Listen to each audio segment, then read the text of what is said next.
Steel. It's essential to our lives. Everything, from cars to buildings, is made of steel. It is also fully recyclable, which is good for nature.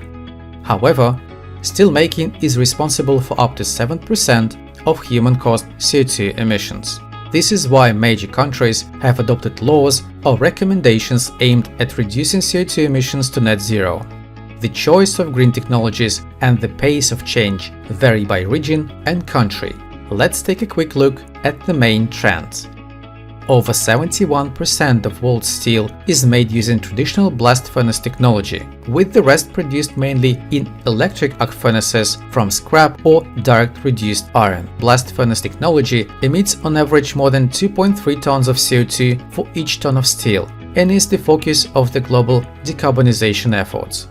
Simply put, in a blast furnace, carbon is used to strip oxygen from iron oxide to produce pig iron. This reaction contributes more than 2/3 of all CO2 emissions from this steelmaking process.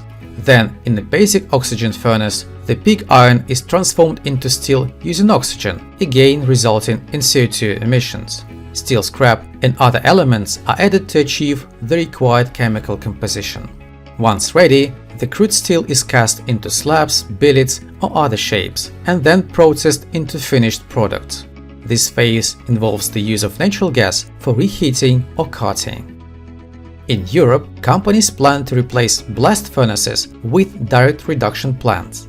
Ideally, the plants would use hydrogen to produce iron from high-quality iron ore pellets. In some cases, companies will manufacture hydrogen on-site using renewable energy, which is typical for Sweden.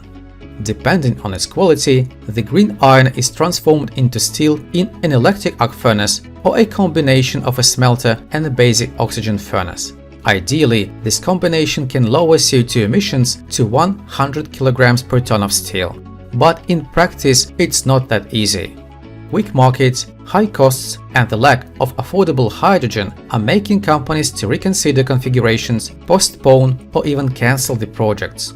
A temporary solution could be to use natural gas instead of hydrogen for DRI production and to import briquetted iron from the Middle East and Northern Africa.